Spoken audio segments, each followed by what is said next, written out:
네, 뉴스 채굴꾼 김현욱 작가 모셨습니다. 어서 오세요. 네, 안녕하세요. 네, 오늘 어떤 걸 채굴해 오셨습니까? 네, 지난주 한중 정상회담 이후에 X나 스레드 등 일부 SNS에서 양국 정상 뒤에 서 있는 백드롭의 문구를 문제 삼았더라고요. 네. 그래서 한국에서 진행된 정상회담인데 왜 한중이 아니라 중한이냐, 친중 성향이 반영된 것 아니냐, 뭐 이런 내용인데요. 네. 실제로 보면은 한글 문구는 한중 정상회담으로 돼 있지만 네. 그 밑에 중국어로는 중한 원수회담이라는 문구로 이 중국을 먼저 표기한 걸 볼 수 있었습니다. 이걸 문제 삼은 거다? 그렇습니다. 예. 근데 이후에 이 레거시 미디어도 비슷한 보도를 좀 내놨더라고요. 네. 엊그제 오후 매일신문이 단독을 달고 또 한중회담 아닌 중한회담? 왜 중 먼저 표기라는 제목의 기사를 보도했고 네. 이 보도가 다시 SNS를 통해서 재전파되는 모습을 보였습니다. 좀 기사 내용을 좀 자세히 소개해 주신다면? 네, 이재명 정부만이 아니라 문재인 정부 시절인 2017년에도 한중 경제 파트너십을 맺는 자리에선 중한이라는 순서로 표기됐다는 점을 환기시키고 네. 이 아울러서 박근혜 정부와 윤석열 정부 시절에는 한국이 먼저 표기된 것으로 확인됐다 이렇게 보도를 했더라고요. 네. 그리고 한국에서 열린 행사는 당연히 한중으로 표기하는 게 원칙이다라는 전직 외교부 관계자의 코멘트까지 실었습니다. 전직 외교부 관계자는 이렇게 이야기를 했는데 그러면 현 외교부의 공식 입장은 좀 들어보셨어요? 네, 그게 좀 궁금하잖아요. 네. 그래서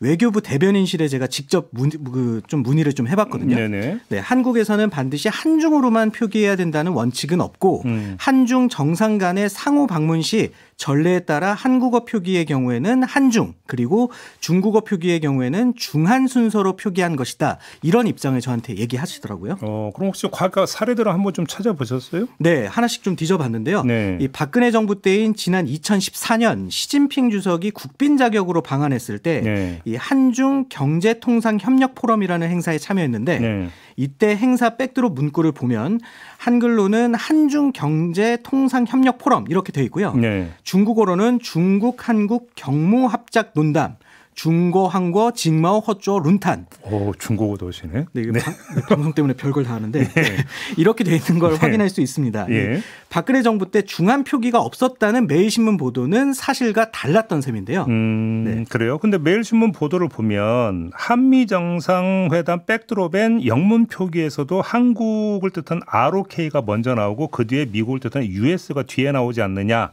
이 점도 지적을 한 것 같던데요. 네, 그 점도 좀 물어봤거든요. 예. 외교부에 직접. 국가별로 전례와 관례가 다르기 때문에 한미회담과 한중회담을 직접적으로 비교하는 것은 적절하지 않다는 게 대변인실의 입장이었고요. 네. 그 때문에 또 사례를 좀 찾아봤는데 네. 지난 2022년 윤석열 정부 출범 직후에 바이든 미국 대통령이 방한했을 때 정상회담 한 직후 가졌던 공동 기자회견 백드롭에 네. 그 유튜브로 보시는 분들은 보이시겠지만 ROK US 서밋이라는 문구가 적혀 있습니다. 이때도 이렇게 영문 표기도 또 이렇게 했다. 그렇습니다. 네. 이 외교부 설명을 뒷받침하는 사례다 이렇게 볼 수 있을 것 같습니다. 윤석열 정부 때 아마 그 한중일 표현을 한일중으로 이제 바꿔가지고 그때 좀 약간 논란이 됐던 좀 기억이 있는 것 같은데요. 그렇습니다. 그죠? 네. 이번에는 근데 관례대로 썼다고 논란이 일었다 이런 이야기가 되는 겁니까? 알겠습니다. 아무튼. 별별 군데에서 좀 논란이 좀 불거지는 건데 그럼에도 이럴 때일수록 이제 팩트 체크는 좀 확실히 해야 되는 건데 그렇습니다. 지금 뉴스 채굴꾼이 그 팩트를 좀 정확히 확인을 해서 지금 여러분께 전해드렸습니다. 자, 이렇게 마무리할게요. 수고하셨습니다. 네, 감사합니다. 네, 김현욱 작가였습니다.